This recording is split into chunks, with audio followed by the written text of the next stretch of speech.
Yes, Kenya. Tamu sana, tamu sana, tamu sana, yes.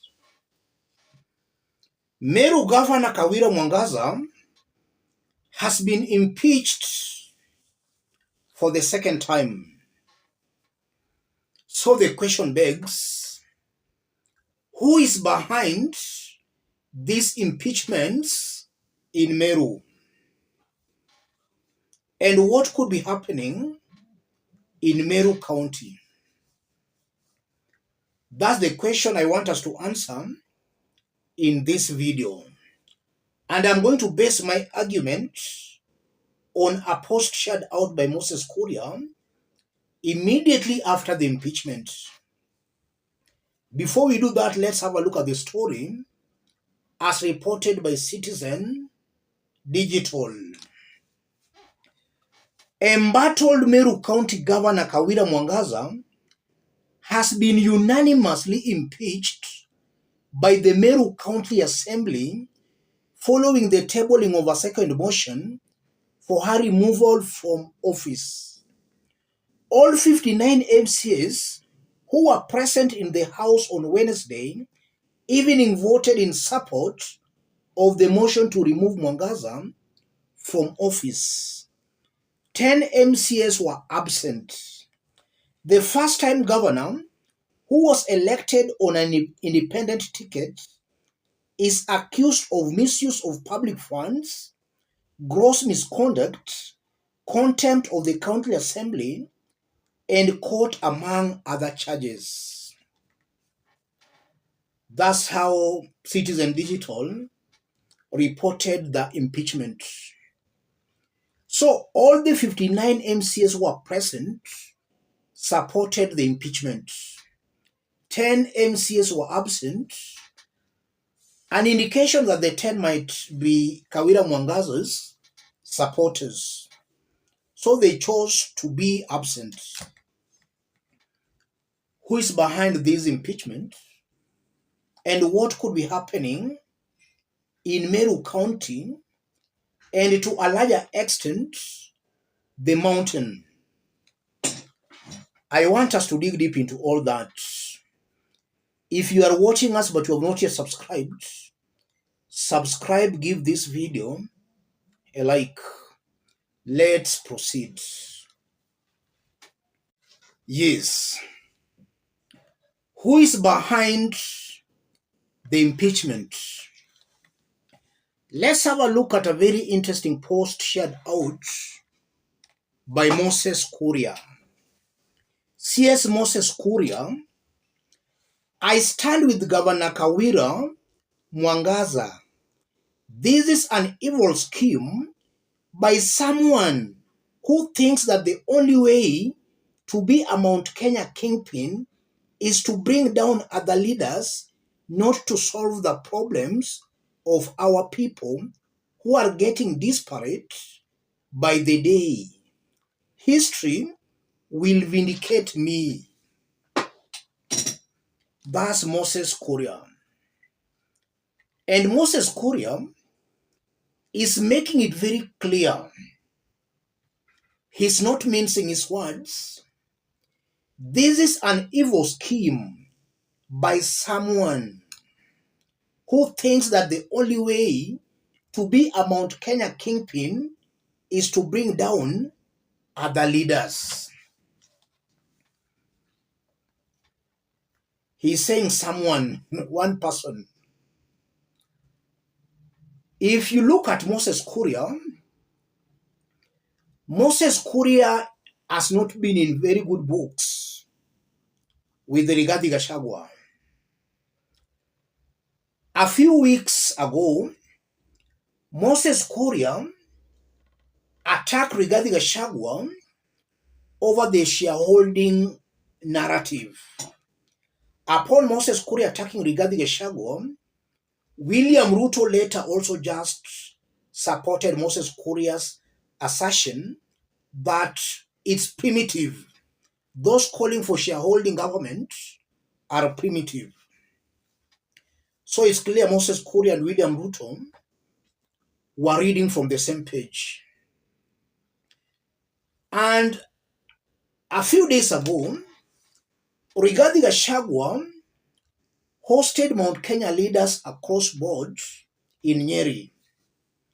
Almost all Mount Kenya leaders attended, except Moses Kuria, Kimani Ichung'wah, Ndindi Nyoro Alice Wahome, and Professor Kithure Kindiki. Those others did attend. So the shadow boxing between Moses Kuria and Rigathi is something in the public domain. And there was also a time Moses Kuria used some words insinuating that his politics is not about some untruthfulness. You know, Rigathi has been using the term "I'm a truthful man."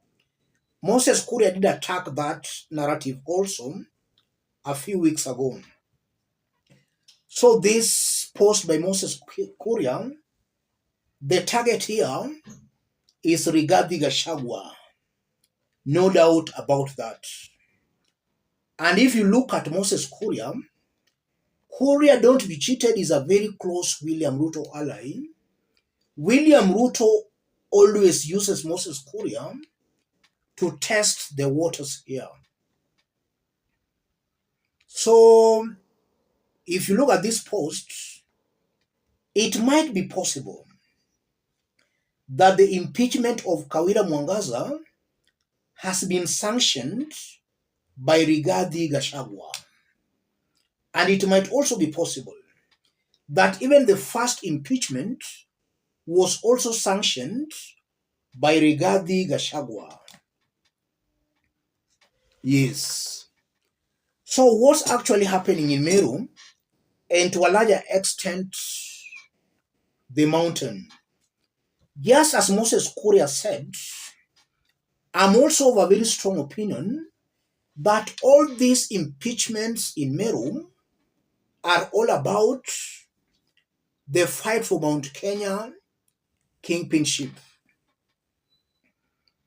It's very clear that Kawira Mwangaza is too independent for some leaders who are aiming or are looking forward to be Mount Kenya political kingpins. And recently, when Rigathi hosted Mount Kenya leaders, Kawira Mwangaza was missing in action. I never saw her. Maybe I can be corrected if I'm wrong, but I never saw Kawira Mwangaza in that meeting. So it's possible that this is the fight for Mount Kenya kingpinship. Rigathi, if at all, is the person behind this. He wants candidates who he can easily control. Rigathi has started looking at 2027, and he wants to prepare his candidates early enough so that if it reaches 2027, already he has very strong candidates. And William Ruto also used that trick on the mountain. He planted his candidates early in advance. That's what most probably Rigathi is up to, if at all is the person behind that impeachment, as Kuria might be insinuating. Yes, they see Mwangaza as just being too independent.